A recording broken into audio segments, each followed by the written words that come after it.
Hello, everyone. I am here with the marvelous Mel Kelly, who is not in Munich, Germany today. He is actually in his home country of Ireland, where they gave him special permission to return home, which is super, super exciting. And we have to get Mel out of the studio in time for dinner with his mom because he was late yesterday and already in trouble. Welcome, Mel Kelly. Yes. Hey, well, it's amazing to be here with the amazing American Amy Hamilton, who's in the American capital of Washington, D.C. So great to be here. And yes, greetings all the way from Dublin, Ireland. Yes, I'm here. You know, Dialing in from Ireland. you are the king of bad advice, and what I want to say is, like, I every time I'm like, oh, I need some bad advice, and we've actually been renting some of your clips lately. They've been very popular, really just bad advice in general. But returning home, what are things that you can do to make sure that the return to home experience is absolutely terrible? And Yes. if you don't give us everything, we will call your mama. Yes, I think what's most important is those old disputes that you had with those family members that 20 years ago, 10 years ago, 20, 30 years, bring them all back up. I mean, that's what people connect on. They connect on the old disputes, on the old rivalries, the old bitterness, the old hatred that you had that's been forgotten about. This forgetting about things, this moving on thing is really not a good approach. It's much more better that, those old rivalry differences and grievances are brought back up to the surface and that you can fight about them again. Mel, I think that's a super, super useful tip. And I think the other thing that you could do to help and maintain this as well is ensure that your family maintains your previous bedroom or wherever you were, like all your things as a shrine to you, and Yes. they cannot move them even though you've moved out of the house. Yeah, I mean, it's just very unfortunate. I don't know how it is at your place, but mine has been handed over to cousins, to grandchildren, it's just like a little hotel. It's like, I don't know, it's like a travel lodge, like, I don't know, train station it is. But the only person who doesn't get to stay in it is me.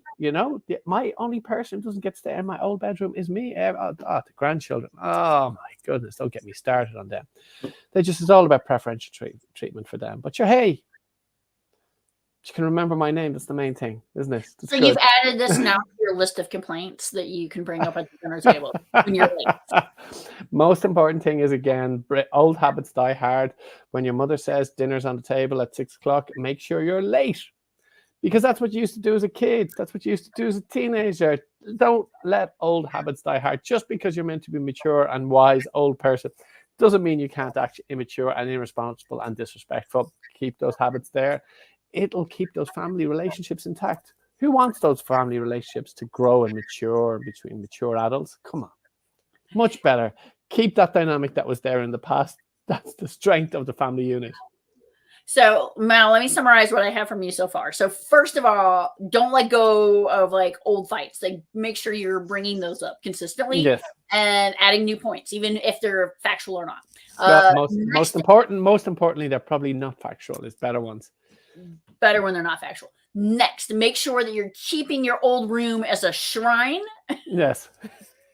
And 3, old habits die hard. Make sure that those same thing that annoyed your parents about you as a child and a teenager, that you continue to perpetuate them. And Mel, you were mentioning grandchildren. I think if you have kids out there, neither Mel or I do, so we give bad children advice all the time. Have your kids pick up those same annoying habits you did to pass that on for generational discomfort.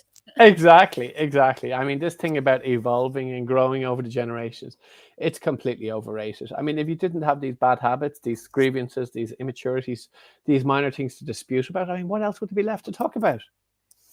The weather? You need something. Well, then you might have to have those serious conversations that you've been avoiding for like your entire life. Exactly. So yes, that's the most important thing about the family thing, is all that thing about a happy family, harmonious family, completely overrated. Conflict zone. Prepare you for the real world, prepare you for the workplace, prepare you for your relationships out there. Go back to that original conflict zone, sharpen the skills, get yourself sharpened and ready to go back and face the world again. And Ireland's well known as a conflict zone, so I think you were in the right place, Mel. Oh, thank you so much. But sure, wasn't it the Americans that helped calm it all down? God bless America. Exactly. So next week we're going to be talking about mentorship, kind of a little bit more work focused. But right now, Mel, enjoy your time, and I'll make sure you are not late to dinner with your mom. It will not be my fault. Thank you, everyone. And if you want more advice, bad advice from Mel Kelly, please please subscribe, and please give us your suggestions. You are the ones who make this possible. Thanks, everyone.